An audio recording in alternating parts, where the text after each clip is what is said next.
मंगलम कुंद कुंदायो जैन धर्मोस्तु मंगलम सर्वमंगल मांगल्यम सर्वकल्याणकारकं प्रधानं सर्वधर्माणां जैनं जयतु शासनम्। मैं नमो तीर्थनायक को, नमो ओंकार वाणी को, नमो उन कुंद प्रभु को जिन्होंने ओंकार धारण की। अहो उपकार जिनवर का, कुंद का दिव्य वाणी का, जिन कुंद ध्वनि दाता उनका हान स्वामी का। रमियूण जिणम वीरम अनंत वर्णान दर्शन सहावम भोक्ष्यामिनियम सारम केवली सुध केवली भणदम। नियम सार जी परमागम ग्रंथ है और इस ग्रंथ के संदर्भ में अपन ने कल इस ग्रंथ की महिमा की बात की थी। गुरुदेव श्री फरमाते थे कि इस ग्रंथ में समय सार इससे भी बहुत ऊंची बातें इस ग्रंथ में आचार्य परमात्मा कुंद आचार्य देव ने कही और बड़ी अलंकारिक टीका इसकी पद्म प्रमलधारी मुनिराज ने की है। इसकी 110 नंबर की गाथा परम आलोचना अधिकार की और उसमें आलुंछन का स्वरूप कहती हुई ये गाथा है। और इसमें टीकाकार मुनिराज कहते हैं कि यह परम भाव के स्वरूप का कथन है। अब ये परम भाव कौन है?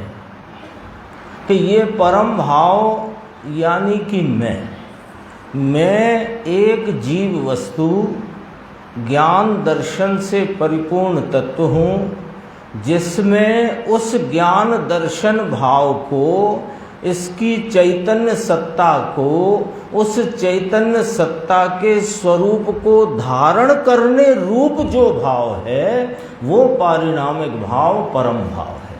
ये चर्चा अपनी आई। तो ये जो शब्द कल से चल रहा है पारिणामिक भाव, परम पंचम पारिणामिक भाव, तो ये दरअसल में शब्द है, वाचक है, लेकिन ये लगना ऐसा चाहिए कि मुझे पुकारा जा रहा है। परम पारिणामिक भाव कहें, परम भाव कहें, पारिणामिक भाव कहें, तो किसकी चलती है चर्चा? मेरी चर्चा चलती है। और क्यों चलती है? जो आज अपन ने अभी गुरुदेव श्री का व्याख्यान सुना, यद्यपि गुजराती में है, ये गुजराती की भाई साहब कह रहे थे ना, हिंदी में भी गुरुदेव के करीब 2700 से लेकर 3000 तक के प्रवचन उपलब्ध हैं। लेकिन हमारे देवेंद्र जी भाई साहब बिजोलिया वालों ने लगभग 4000 से भी अधिक प्रवचन हिंदी में ये वर्ड टू वर्ड कर दिए हैं। तो कई बार विषय ऐसा आता है कि उसके हिंदी उपलब्ध नहीं है, तो अपने पास हिंदी PDF है। तो इससे दो फायदे होते हैं, एक तो गुजराती में सुनना और हिंदी में पढ़ना। तो हिंदी में पढ़ते पढ़ते और गुजराती सुनते सुनते हम सब गुजराती सीख जाएंगे, और जो अपने को मूल तत्व की बात बताने वाले गुरुदेव श्री मिले तो उनके भावों को हम और भली प्रकार से उसको ग्रहण कर सकते हैं, उसका लाभ ले सकते हैं। तो ये जो परम भाव की चर्चा चल रही है कल से, और आज ये अपनी तीसरी स्वाध्याय है, तो वो मेरी बात चल रही है। और क्यों चल रही है? क्योंकि वह परम भाव, पारिणामिक भाव विद्यमान होने पर भी मुझे अविद्यमान है। विद्यमान होने पर भी वह अविद्यमान सरीखा ही है। क्यों? क्योंकि हमारी दृष्टि उस पर नहीं है। हमारी दृष्टि राग पर, पर्याय पर, यानी या तो लक्ष्य तो सारा निमित्तों पर है, पर सन्मुखता में, और वहाँ उपस्थित राग का वेदन है, सो ये मैं हूँ, ऐसी भूल चल रही है। अथवा ये राग को जानती जो मति ज्ञान शुद्ध ज्ञान की अल्प पर्याय है, सो इतना ही मैं हूँ। ये हमारी भूल होने पर ये जो परम पारणामिक भाव, जो अपने स्वरूप अस्तित्व को धारण करने रूप भाव है, वो भाव विद्यमान होने पर भी हमको अविद्यमान हो रहा है। इस पे लंबी चर्चा आज अपन ने सुनी। ये जो परम भाव या पारिणामिक भाव, ये त्रिकाल निरावरण है। इस संदर्भ में गुरुदेव ने 320 नंबर की गाथा को याद किया, जयसेन स्वामी की टीका। फिर एक सबको ज्ञात होगा, बहुत प्रसिद्ध है, 17वीं 18वीं गाथा समय सार की, कि यह अनुभूति स्वरूप भगवान आत्मा आबाल गोपाल सबको अनुभव में आ ही रहा है। उसका भी संदर्भ लिया। मैं थोड़ा सा विषय इसलिए रख रहा हूँ आपके सामने कि क्या अपन ने सुना और क्या अपने को चर्चा यहाँ पर करेंगे, और अपने को उस किस दिशा में अपने इस चित्त को ले जाना है, जिससे ये सारा भाव जो अपने सामने आया उसे अपन समझ सकें। ये जो परम भाव, इसको यहाँ कल अपन ने छोड़ दिया था, इसको देखते हैं। यहाँ गुरुदेव श्री फरमाते हैं कि ये त्रिकाल निरावरण स्वरूप है, इसमें कोई आवरण नहीं, क्योंकि आवरण है वो पर्याय में है। आवरण कहाँ है? पर्याय में है। पर्याय में अल्पता है ज्ञान दर्शन की, अथवा जो कुछ प्रकार की अल्पता है, विपरीतता है, वो सब कहाँ है? वो पर्याय में है, वस्तु में नहीं। एक वाक्य आया था द्रव्य संग्रह के संदर्भ से कि अवस्तु टल जाती है और वस्तु टलती नहीं। वस्तु कभी उसका विनाश होता नहीं, और अवस्तु है पर्याय में वो टल जाएगी। यानी पर्याय में उठने वाली हीनादिकता, अल्पता, विपरीतता, मलिनता, ये सब अवस्तु है, ये वस्तु ही नहीं। लोग तो पर्याय में, पर्याय को भी एक समय का सत कहा ना, कि हाँ पर्याय एक समय का सत है और मैं त्रिकाली सत हूँ। पर्याय उत्पन्न होकर के नष्ट हो जाती है, और पर्याय की उत्पत्ति विनष्टता होते होने पर भी मैं यों का यों ही रहता हूँ। तो मैं तो त्रिकाल निरावरण स्वरूप हूँ। आवरण नाम पर्याय में अल्पता, मलिनता, विपरीतता जो कुछ भी है वो पर्याय का भाव है। मुझ वस्तु में वह भाव है ही नहीं, ये हमें स्वीकार करना होगा। उसको देखो गुरुदेव ने यहाँ निगोद की तरफ से समझाया। यह परम भाव त्रिकाल निरावरण, त्रिकाल निरावरण है, आवरण है नहीं। ये तो आवरण को उखाड़ता है ऐसा कहा। आवरण माने पर्याय में जो अल्पता, विपरीतता, मलिनता है उसे उखाड़ फेंकने में ये समर्थ है, तब तो इसका नाम आलुंछन कहा। ऐसा कहकर पुनः और कहते हैं त्रिकाल निरावरण है। कौन? जरा इधर देखना, अभी स्क्रीन को बाद में देख लेना। इधर देखो, भगवान स्वयं, आप देखो अपने को, भगवान स्वयं भगवत स्वरूप प्रभु विशेष पर्याय रहित, यह त्रिकाल निरावरण है। कौन यहां पर है जो आवरण वाला है? कोई है यहां? कि जो है वो उत्पन्न होकर विनष्ट होता है, लेकिन जो अनादि अनंत है, जो सदैव ऐसे का ऐसा रहने वाला सामान्य सदृश रूप एक भाव है, वह तो सदैव निरावरण भगवत स्वरूप विद्यमान है। अभी अरे क्या बताएं साहब, जब भोजन के उपरांत 4 साढ़े 4 घंटे निकल जाएं दुकान पर, मंदिर में, जहाँ जिस कार्य में, फिर भूख लगती है, फिर आहार की इच्छा होती है, फिर आप कहते हो भगवान हैं, तो ये कैसे जचे?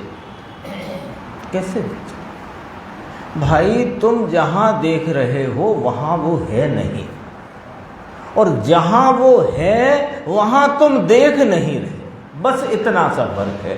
गुरुदेव कहते हैं ना, तिनके की आड़ में पर्वत ढक गया। आपके सामने बहुत बड़ा पर्वत हो और आँख के आगे तिनका रखो तो पर्वत नहीं दिखता है। तो तिनके की आड़ में पर्वत ढक रहा है। सिर्फ एक समय की पर्याय को देखने की हमारी कुटेव और उस पर्याय में लीन होने रूपता का जो रुचि का प्रवाह है, उसके वजह से यह त्रिकाल निरावरण महाचैतन्य भगवान हमें दिखाई नहीं देता। ये वाली बात है। देखो, निगोद में भी वह त्रिकाल निरावरण ही है। निगोद में भी, निगोद की कल्पना की है आपने, सुना तो सभी ने है ना। अभी अपन कहते हैं कि शकरकंद आलू उसके सुई की नोक के बराबर, यदि अपन उसका कणिका लो तो वहाँ असंख्य शरीर और एक शरीर के आश्रित अनंत जीव, कितने अनंत के अब तक जितने सिद्ध हो गए उससे अनंत गुने जीव, ये सब अपन ने पढ़ा सुना अनेकों बार। जरा विचार करो, ये जो अभी अपना ये हॉल है ना, तो ये हॉल में ऐसा कोई स्थान शेष नहीं है जहाँ अनंत निगोदियाँ ना।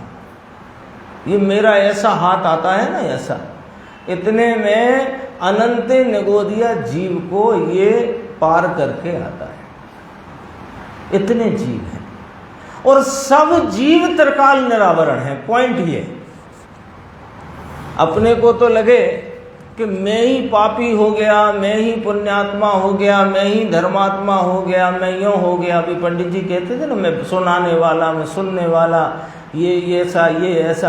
अरे तुम यहाँ कहाँ फंसे हो? जब नित्य निगोद का जीव, नित्य निगोद का जीव जो निकलेगा नहीं, वो भी त्रिकाल निरावरण पड़ा हुआ। ये दरअसल यहाँ से समझाना है, यहाँ हमें निगोद नहीं समझाना है, निगोद नहीं समझाना है। निगोद में भी यह चैतन्य भगवान त्रिकाल निरावरण विद्यमान है, ये बात समझाना। गुरुदेव श्री कोई, भैया का नाम क्या है आपका? श्रेयांश। श्रेयांश भाई, ये अच्छे रुचि से सुन रहे हैं, तो मैं कल से देख रहा हूँ। देखो, पर्याय में अक्षर का अनंतवा भाग निगोद का, निगोद में विकास ज्ञान का कितना है? अक्षर के अनंतवे भाग। परंतु वजन यहाँ है, वो अक्षर के अनंतवे भाग विकास है, वो पर्याय की कथा है। वजन कहाँ है कि द्रव्य तो त्रिकाल निरावरण ही पड़ा है, भगवान तो उसमें ऐसे का ऐसा ही पड़ा है। एक शरीर में अनंत आत्माएं, और एक शरीर यानी अंगुल के असंख्य भाग में अनंत आत्माएं, है ना। गुरुदेव जीव नहीं कह के यहाँ आत्मा शब्द कहा। आत्मा शब्द से आपको लगे कि वे त्रिकाल निरावरण पंचम परम पारनामिक भाव को लेकर बैठे। वे अनंत आत्माएं परमात्मा स्वरूप ही स्थित हैं। उनकी अक्षर के अनंतवे भाग की पर्याय या छायक पर्याय लो। अब बताओ, ज्ञान की अवस्था पर से विचार करना। निगोद में ज्ञान की कितनी विकास की दशा, उघाड़ दशा कितनी कि अक्षर के अनंतवे भाग, और अरिहंत परमात्मा अनंत चतुष्टय में विराजमान। केवल ज्ञान कैसा कि एक समय में 3 काल 3 लोक के समस्त द्रव्य गुण पर्यायों को युगपद जाने, और ऐसे असंख्य लोक हों तो सबको जाने, अनंत लोक हों ऐसा। तो वो ज्ञान की वो खिलावट अरिहंत परमात्मा वाली, और निगोद में अक्षर के अनंत भाग वाली जो हीन खिलावट, वो भी खिलावट ही है। वो हीन खिलावट, दोनों अवस्थाओं में ये तो त्रिकाल निरावरण विद्यमान है,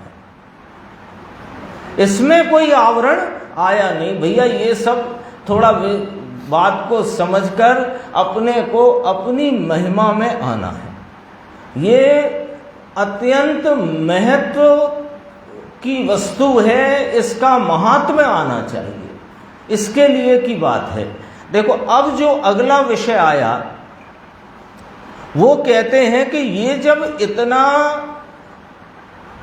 त्रिकाल निरावरण, जिसमें आवरण का अंश भी नहीं, पर्याय अंश की हीनादिकता के, विपरीतता के, मलिनता के, निर्मलता के, पूर्णता के, सर्व भावों से रहित एक रूप स्वरूप सामान्य सदरस सदरस सदरस रहने वाला ये परम पारणामिक भाव है, तो महाराज वो होने पर भी, हमको विद्यमान होने पर भी अविद्यमान क्यों है? ये वाली चर्चा है। इस संदर्भ में दो चर्चाएं बहुत गंभीर हैं, उनको अपन देखेंगे। देखो ये लिया यहाँ पर, ऐसे निज कारण परमात्मा। कैसा निज कारण परमात्मा? जिसकी अपनी चर्चा कल से चल रही है। कल 2 स्वाध्याय हुई, अभी भी 10-15 मिनट अपन ने चर्चा की। कैसे कारण परमात्मा? ऐसे निज कारण परमात्मा। कौन है ये? मैं स्वयं। मैं स्वयं कारण तत्व। कैसा कारण कि उस कारण तत्व को कारण माने तो कार्य की उत्पत्ति हो जाए। ऐसा एक प्रश्न का जिक्र गुरुदेव करते हैं। जामनगर में वारिया जी ने प्रश्न पूछा कि साहेब कारण परमात्मा है, विद्यमान है, तो कार्य क्यों नहीं होता? कारण परमात्मा तो त्रिकाल विद्यमान है ना। ऐसा ये निज कारण परमात्मा, बोलो अभी विद्यमान है कि नहीं? किसको स्वीकार किसको नहीं स्वीकार पता तो लग जाए। ये निज कारण परमात्मा अभी मैं हूं कि नहीं? फिर मैं हूं तो मेरी परिणति में सुख रूपता का परिणाम, आनंद का भाव, पवित्रता का भाव, निर्मल भाव क्यों मुझे वह कार्य रूप से प्रकट नहीं होता? यानी कारण है तो कार्य आना चाहिए ना। जैसे डिब्बे में शक्कर है तो शक्कर है, तो अब दूध मीठा होने में क्या तकलीफ है? अपने को लगेगा ना। जैसे किसी ने कहा अरे ये दूध फीका क्यों ले आए? अपन ने घर में कहा दूध फीका क्यों ले आए? तो कहा कि शक्कर नहीं डाली। क्यों नहीं डाली? वहाँ मौजूद तो है ना, घर में डिब्बे में है ना। अब क्या है कि जब जिसको यही पता नहीं कि शक्कर डालने से दूध मीठा हो जाता है, तो उसे वह शक्कर होने पर भी किस काम की? शक्कर तो है। ये तो एक सामान्य आपको उदाहरण दिया, वैसे मेरे पास ज़्यादा उदाहरण होते नहीं, थोड़ा इशारा करने को। अरे ये कारण परमात्मा है तो तुम इसे कारण रूप स्वीकार तो करो।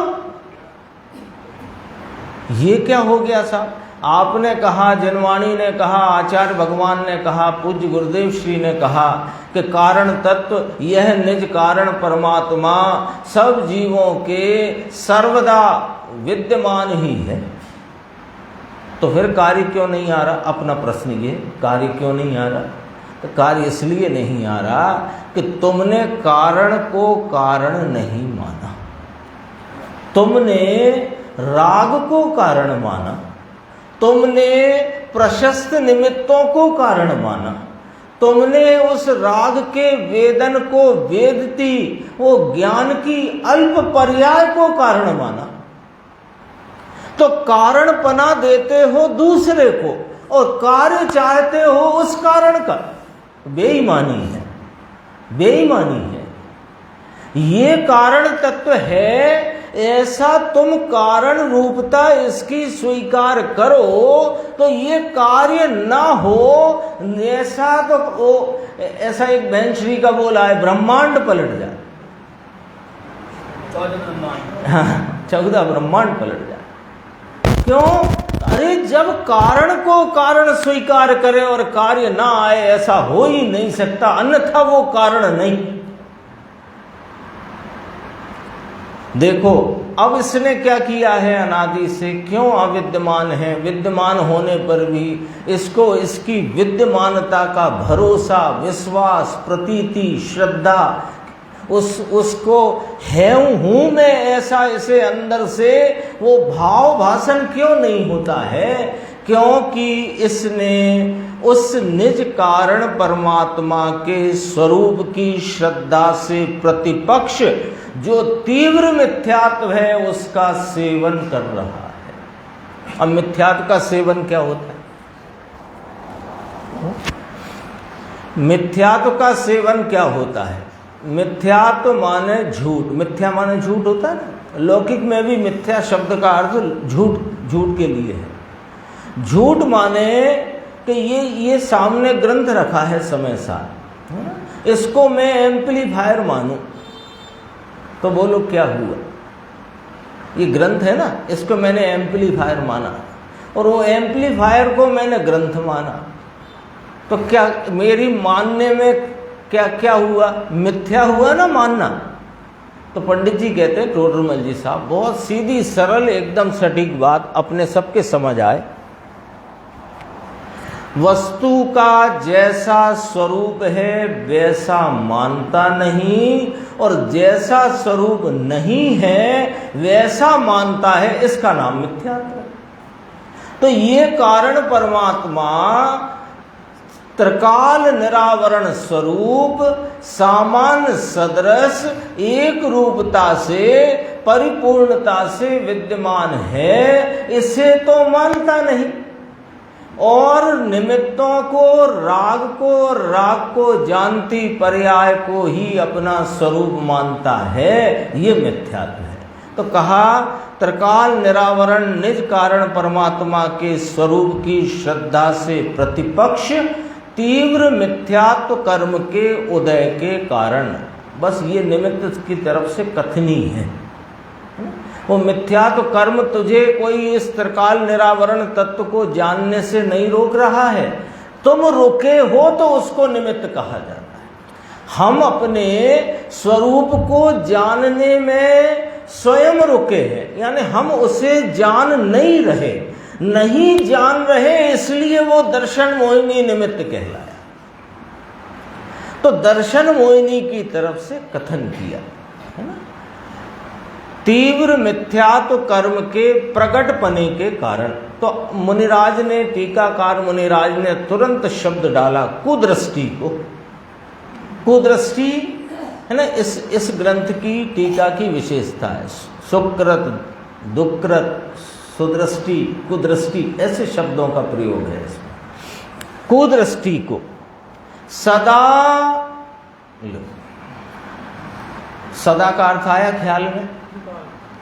सदा माने सदैव, कोई समय बाकी नहीं, कोई समय बाकी नहीं, बीच में कोई समय का त्रुटक नहीं पड़ता है, इसका अर्थ होता है सदा। सदा, तो सदा निश्चय से माने, निश्चय से का अर्थ या नए के प्रयोग से कहते हैं, निश्चय का अर्थ सदैव यही लगाना, वास्तविकता से, यथार्थता से, असलियत में, सदा असलियत में यह त्रिकाल निरावरण कारण परमात्म स्वरूप पारिणामिक भाव विद्यमान होने पर भी इसकी दृष्टि में वह चीज नहीं आई। क्यों नहीं आई?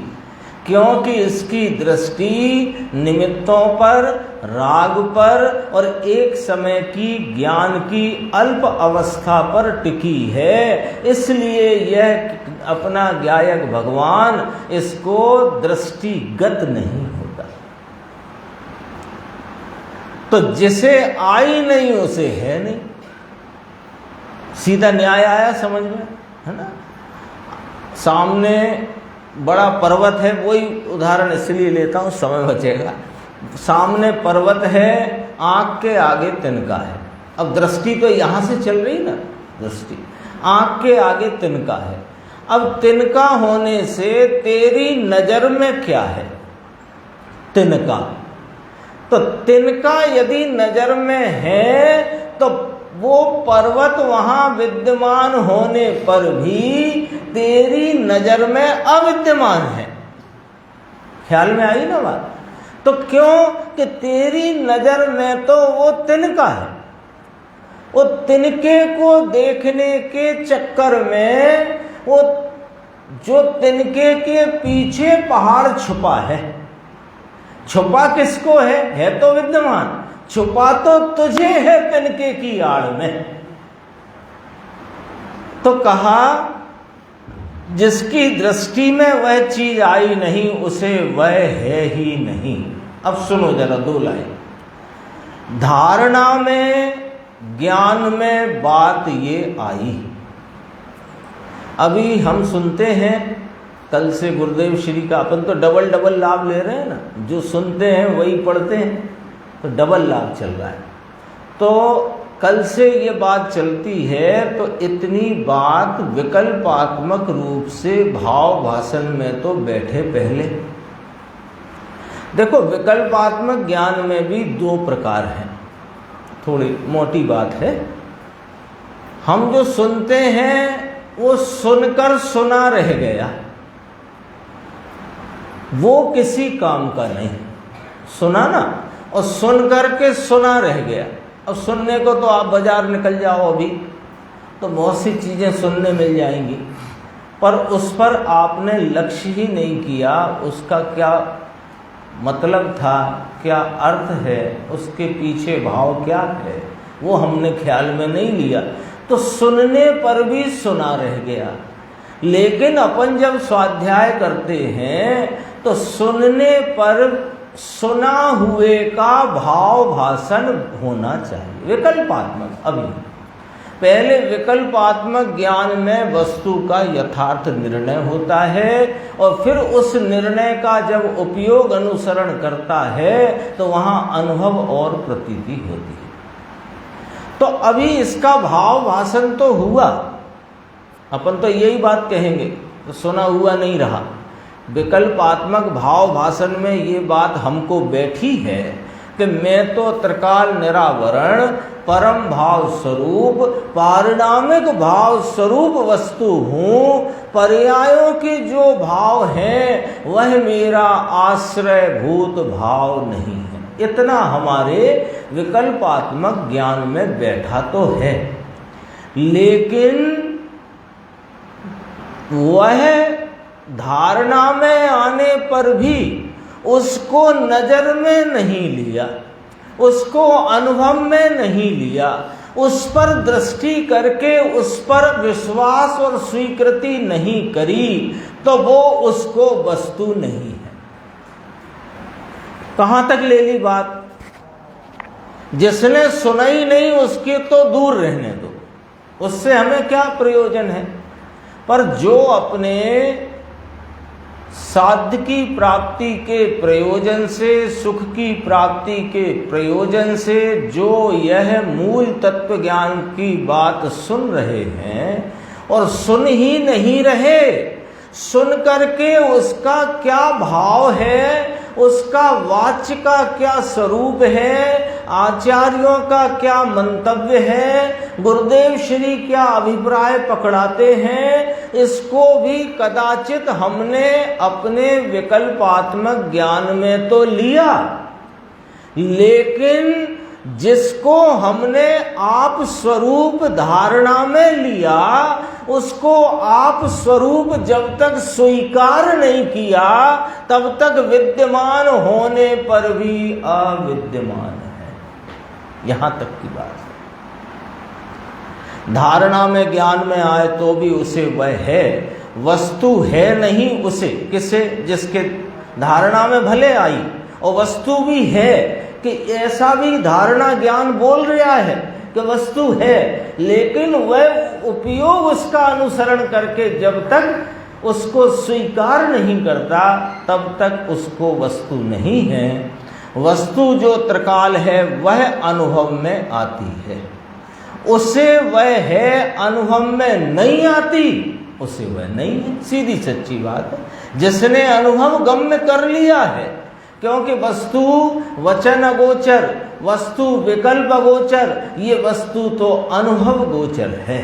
और अनुभव गोचर भाव को जिसने अनुभव में गम्य कर लिया है, अनुभव में जिसने आस्वादन कर लिया है, उसको यह पंचम परम भाव है, और जिसने नहीं किया उसे नहीं है। ये गंभीर बिंदु है, इस पूरी टीका का ये सबसे गंभीर बिंदु है, क्योंकि जो है वो बताया। 4 बिंदु हैं इसमें। जो परम पारिणामिक भाव का स्वरूप है वो बताया, 4 भावों को अगोचर है ये बताया। फिर ये जो संसार में अनंत ही है ना, तो कुदृष्टि जीव जो हैं उनको ये विद्यमान होने पर भी अविद्यमान क्यों है, ये वाला न्याय आया। फिर तीसरे में कहेंगे कि जो अभव्यक्त पारिणामिक नाम का भेद व्यवहार से है, शुद्ध निश्चय से तो ऐसा कोई भेद नहीं है। तो जो कभी निकलेंगे नहीं निगोद से, वे भी इस पारिणामिक भाव स्वरूप ही है। फिर चौथे में कहा कि अति आसन्न भव्य सुदृष्टियों के, जिन्होंने इसको स्वीकार कर लिया है, वह संसार का अथवा यह विष वृक्ष के मूल को उखाड़ फेंकते हैं, इसलिए आलुंछन नाम सिद्ध है। ये टीका का भाव है। अभी अपन इसके दूसरे वाले हिस्से में चलते हैं, आगे देखते हैं। देखो इस बात को और गुरुदेव यहाँ पर अपने सामने रखते हैं। देखो इसको 320 गाथा से आप लोगों को अच्छा लगेगा, क्योंकि सुनी हुई है ना ये वाली टीका की पंक्ति।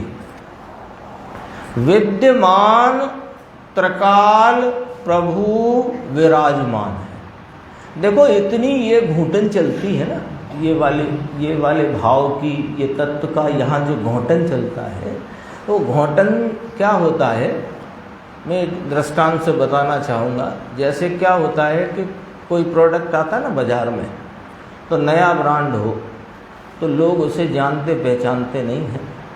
तो नया ब्रांड हो, आप दुकान पे जाओ और आपने कहा कि मुझे फलां ब्रांड की चाय पत्ती या कोई बिस्किट चाहिए, जो भी हो, तो उसने कोई नया ब्रांड आपके सामने कहा तो आप नहीं, ये नहीं चलेगा, ये नहीं चलेगा, क्योंकि आपको उसके बारे में पता नहीं है। तो फिर वो लोग क्या करते हैं कि उस ब्रांड का इतना प्रचार करते हैं अनेकों मीडिया से कि उसकी हैमरिंग होते होते वो आपके चित्त में बस जाता है। फिर आप 2-4 महीने बाद फिर उसी दुकान पर वही मांगने चले जाते हो, जब 4-6 महीने पहले आपने उसी दुकानदार को मना किया था ये नहीं चाहिए, और अब 2-4 महीने तक आपको उसी ब्रांड की हैमरिंग होती रही, अनेकों मीडिया से, प्रिंट से, सोशल से, इलेक्ट्रॉनिक से, जो भी है। तो आपको 4 महीने बाद आप गए तो आपने उससे वही ब्रांड मांगा। ये कैसे हुआ? हैमरिंग से। यहां पर अपने सामने ये हैमरिंग चल रही है, क्योंकि हमें पर्यायों में होती हुई हीनादिकता और रागादि में एकता की बुद्धि इतनी अनादिकाल से फंसी पड़ी है कि हमको ये जो मैं त्रिकाल निरावरण विराजमान विद्यमान प्रभु हूं, इसका स्वीकार होना, अरे विकल्पात्मक ज्ञान में स्वीकार करने में तकलीफ आ जाती है। इसलिए आचार्य परमात्मा, ज्ञानी धर्मात्मा हमको इस बात को बार बार हमारे सामने इसलिए प्रस्तुत करते हैं कि भाई तुम इस बात को समझो, तुम्हारा स्वरूप जो पर्याय में चल रहा है वो नहीं है। जो पर्याय में रागादिक भाव हैं, तीव्र मंद कषाय के भाव हैं, वो तुम नहीं हो। तुम तो विद्यमान त्रिकाल प्रभु विराजमान है, ऐसे का ऐसा त्रिकाल सकल निरावरण अखंड एक प्रतिभासमय प्रत्यक्ष प्रतिभासमय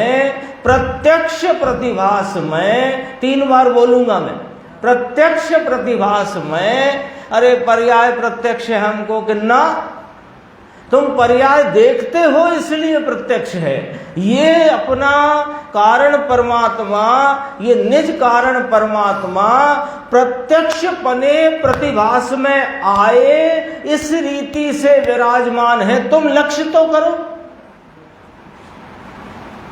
हमको तो पर्याय में हीना दिखता, कषाय की तीव्रता मन, अरे जहां देखोगे वही दिखेगा।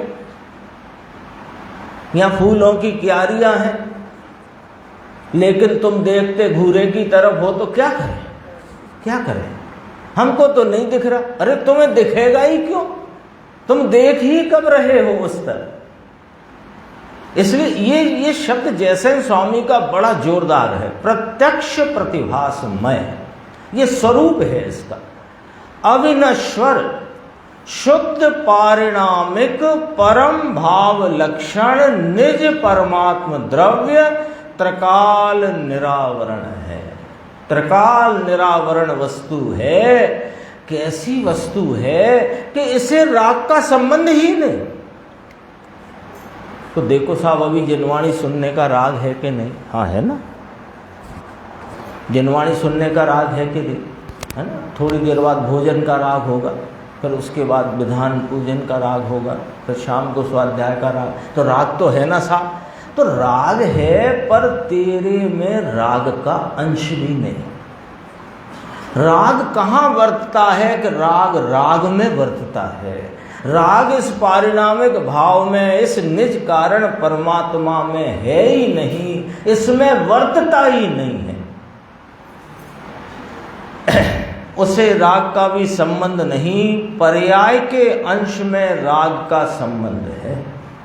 द्रव्य में, वस्तु में तो राग का संबंध भी नहीं। अब इसमें व्यवहार के रसिक जीवों को कठिन पड़ता है। यह करो, मदद करो, दूसरे का संग करो। यहाँ कहते हैं कि यहाँ तो संग करने की भी मनाही है। क्यों? असंग को संग क्या, असंग को संग क्या, कैसे करें संग? नहीं होता ना। तेल पानी का संग होता है? नहीं होता ना। तुम करना चाहो, बड़े मिक्सर ले आओ, क्या होगा? तेल तेल ही रहे। जब यह वस्तु असंग है, वह संग करने जाता है तू पर्याय में। वस्तु तो असंग पड़ी है, तू पर्याय में असंग को न देखता हुआ जो तू संग करने जाता है इसका और इसके अनुकूल सामग्रियों का, तो वहां पर राग उत्पन्न होता है। राग पर्याय में उत्पन्न होता है, वस्तु में है ही नहीं। जरा ये थोड़े निर्णय में लेने की बात है, विचार करके ये स्वीकार करने की बात है। देखो, वह तो त्रिकाल निरावरण असंग तत्व है। अब ये पंक्ति देखो, इसके बाद आगे बढ़ेंगे। भगवान आत्मा, सबका आत्मा, भगवान आत्मा सबका आत्मा, हमारा आपका जो नहीं दिख रहे उनका भी। भगवान आत्मा सबका आत्मा, इसे कैसे देखें कि पर्याय के लक्ष्य बिना देखो तो। इसको कैसे देखना है कि पर्याय के लक्ष्य बिना देखो तो। इसका एक दृष्टांत याद आता है, गुरुदेव का एक वाक्य आता है। यह अपना त्रिकाल निरावरण, यह अनादि अनंत वस्तु तत्व ध्रुव ज्ञायक भगवान, जिसमें पर्याय भी नहीं, वह पर्याय के समीप विराजता है। महाराज ये क्या बात कहना चाहते आप? एक तरफ तो कहते हो कि पर्याय का लक्ष्य छोड़ो तो दिखेगा, फिर कहते हो कि पर्याय के समीप विराजता है। तो कहा तुमने बात को समझा नहीं। मैं एक दृष्टांत देता हूँ तो आपको भी कहता हूँ। ये जैसे घर में टीवी होती है ना, तो बाबूजी का चश्मा टीवी के पीछे रखा था। तो बच्चे से कहा जाओ मेरा चश्मा ले आओ। तो बच्चे ने पूछ लिया कहाँ है दादाजी चश्मा, तो उन्होंने कहा वो टीवी के पास है। क्या कहा? टीवी के पास है। अब बच्चा टीवी की तरफ तो गया, लेकिन अब वो यदि टीवी देखेगा तो चश्मा दिखेगा कि टीवी देखना छोड़ेगा तो चश्मा दिखेगा? अब वो जाकर के वहां डोरेमोन आ रहा था और वो वहां लग गया, तो बाबूजी बिना चश्मा के ही बैठे रहे। लेकिन उसने भले वो टीवी की तरफ गया, लेकिन टीवी पर से लक्ष्य छोड़ा तो चश्मा मिल गया और लाकर बाबूजी को दे दिया। ऐसे पर्याय के समीप यह कारण परमात्मा विराजमान है। तू पर्याय को मत देख, पर्याय का लक्ष्य छोड़, तो ये हाजरा हुजूर कारण तत्व विद्यमान ही उस लक्ष्य पर्याय दृष्टि छूटी है माने पर्याय दृष्टि को छोड़कर या दृष्टि में से पर्याय को छोड़कर उस लक्ष्य से देखो तो सब आत्मा विद्यमान परमात्म स्वरूप विराजमान ही है। बोलो श्रेयांश भाई, मंजूर के नहीं मंजूर? मंजूर है कि नहीं बात? अरे एक बार इस विकल्पात्मक ज्ञान में तो हाँ पाड़ो, इसमें हाँ पाड़ोगे तो बात कुछ विचार के कोटि में आ जाएगी, और विचार की कोटि में आएगी तो निर्णय की कोटि में चढ़ जाएगी, और निर्णय की कोटि में चढ़कर जो निर्णय यथार्थ हुआ तो फिर उपयोग तेरे रोकने से भी बाहर को नहीं दो, मतलब रोकने से भी नहीं रुकेगा, सीधा स्वरूप का लक्ष्य करे। रीति है, हमने रीति गलत पकड़ ली। हम सोचते हैं हमने क्या किया, थोड़ा बोल देता हूँ, यद्यपि समय कम है, पर कल मुझे नागेश जी भाई साहब ने छूट दे दी थी थोड़ी, उसका ज़्यादा फायदा नहीं उठाऊंगा, थोड़ा बात ख्याल से निकल गई। क्या है कि हम रीति को नहीं समझे। हम क्या करते हैं कि जो लोग पहले क्रिया कांड में लगे थे, तो हमने इस तत्व को सुना, गुरुदेव श्री के मुख से सुना, उनके द्वारा जो धारा चली उसमें सुना, और हमने ये निर्णय किया कि ये क्रिया कांड से आत्मा प्राप्त नहीं होता, स्वाध्याय करो। अब हुआ क्या कि स्वाध्याय क्यों करना थी, कि स्वरूप लक्ष्य से करना थी स्वाध्याय। अब हम स्वाध्याय के लक्ष्य में रुक गए तो फिर हम भी वैसे के वैसे अटक गए। थोड़ी गंभीर है बात, ख्याल में आई बात? वो क्रिया कांड में नहीं होता, ये बात सुनकर समझकर हमें ये बात ये कही गई, आचार्यों ने कही, प्रवचन सार में कही, आगम चेष्टा तदो जेष्ठा, आगम चेष्टा ही ज्येष्ठ है, श्रेष्ठ है। तो आगम चेष्टा क्यों? आगम सीखने के लिए नहीं, इस कारण तत्व का क्या स्वरूप है उस लक्ष्य से जानने के लिए आगम के अध्यात्म के अभ्यास की बात है। अभ्यास के लिए अभ्यास नहीं, कल भी कहा था, सुनने सुनाने के लिए हम यहाँ बैठे ही नहीं हैं। हम तो वास्तव में अपना जो ज्ञायक भगवान हैं उसके लक्ष्य से ये बात सुनते हैं, जिससे हमें हमारे स्वरूप का जो वास्तविक भाव है वो हमें ज्ञात हो, और उसका अनुसरण करके हम अपने परिणति में उस भाव की प्राप्ति करें। देखो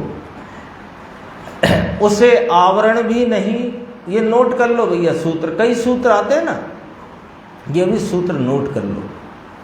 ये जो मैं ज्ञायक भगवान परम पारिणामिक भाव स्वरूप, इसको आवरण भी नहीं, अल्पता भी नहीं और विपरीतता भी नहीं। मैं तो अविपरीत परिपूर्ण निरावरण स्वरूप वस्तु हूँ। यह हमें अपने ज्ञान में जमना चाहिए, है ना। अब इसके बाद समय हो गया है, बस ये थोड़ा सा मैं 2-3 लाइन का है।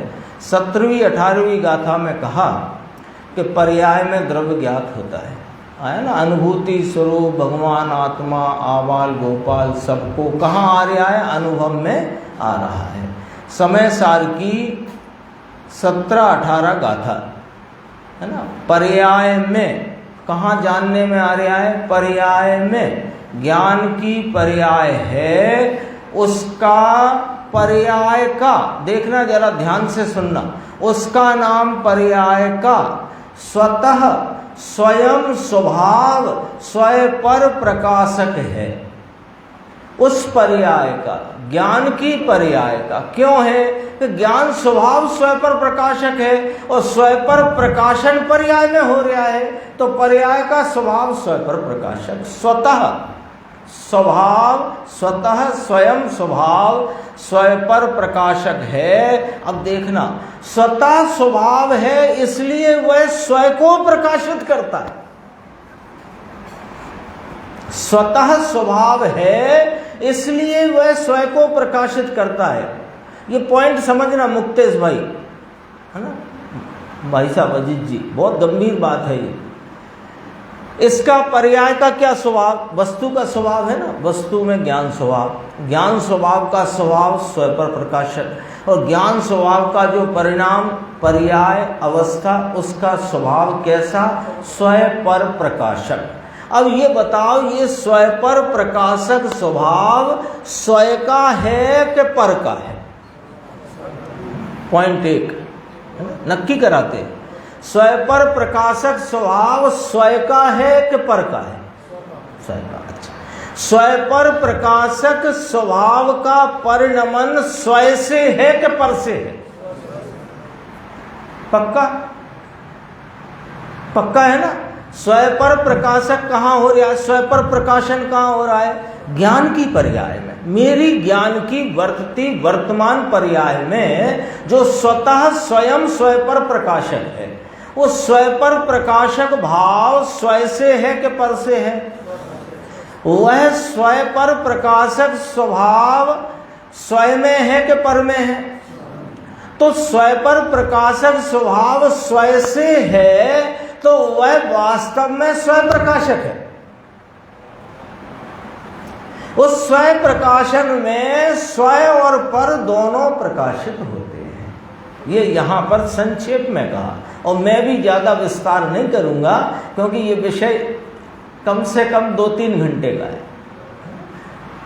स्वयं को कभी आपको सुनना हो तो वो 271 कलश के प्रवचन है, उस स्वाध्याय, उसको आप सुनना, परंतु उसकी नजर वहां नहीं है, इसलिए इसे प्रकाशित नहीं करता। स्वयं पर प्रकाशक है, और स्वयं पर प्रकाशक पर्याय में, ये शास्त्र है, ये टैबलेट है, ये कैमरा, ये आप लोगों को जानता हुआ ज्ञान, उस ज्ञान की पर्याय में आप लोगों के आकार के अनुरूप परिणमन को जानती हुई स्वयं प्रकाशन वाली पर्याय है।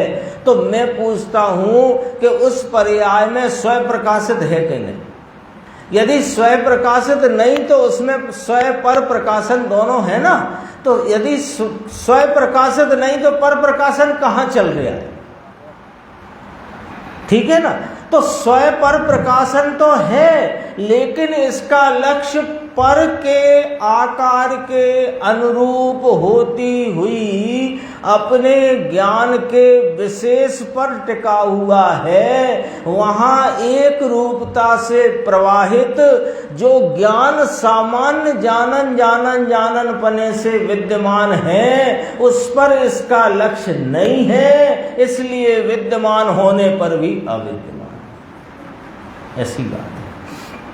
पर्याय में स्व पर प्रकाशक सामर्थ्य होने से, ये पर्याय की सामर्थ्य द्रव्य गुण के कारण नहीं, पर्याय में स्व पर प्रकाशक जानने का सामर्थ्य होने से वह द्रव्य को जानता ही है। तथापि उस सामर्थ्य की ओर इसका लक्ष्य नहीं है। लक्ष्य पर्याय के ऊपर होने से और पर्याय से आगे जाता है तो राग के ऊपर लक्ष्य होने से इसे विद्यमान है। ये त्रिकाली ज्ञायक भगवान यहाँ विद्यमान है तो भी इसे अविद्यमान है। ऐसा उपदेश है। गुरुदेव कहते हैं इसमें झुंड इकट्ठे हो जाएं, लाखों लोग इकट्ठे हों, बड़ी भीड़ हो, फिर ये उन्हें बात जचेगी नहीं, क्योंकि भीड़ को ये बात समझ में आने वाली नहीं है। बात सुनने पर उन्हें ऐसा लगता है एकांत है, एकांत है। तुम तो एकांत कहते हो। पर्याय बिना का द्रव्य ले आए, ले कांजी स्वामी। पूरी जनवाणी कहती है पर्याय बिना द्रव्य नहीं होता, द्रव्य बिना पर्याय नहीं होती, और ये ले आए पर्याय बिना का द्रव्य। तो सुन लो भैया, जो द्रव्य पर द्रव्य से भिन्नता के लिए जिसे प्रमाण स्वरूप द्रव्य कहा जाता है वह पर्याय बिना का किसी काल नहीं होता। लेकिन जो दृष्टि के विषयभूत द्रव्य है उसमें तीनों काल पर्याय नहीं होती। ये नक्की कर लो, कोई पर्याय बिना का द्रव्य लेके नहीं आए। पर्याय का लक्ष्य छुड़ाकर द्रव्य स्वभाव का लक्ष्य कराया है। 11वीं गाथा के व्याख्यान सुनना आप आराम से। एकांत है, एकांत है, शोर मचाते हैं तो कहा भगवान एकांत ही है। ये सम्यक एकांत है। अभी समय हो गया, ये निश्चय न सम्यक एकांत है। ये वाली चर्चा अपन शाम की स्वाध्याय में शुरू करेंगे। अभी अपनी बात को यहीं विराम देते हैं।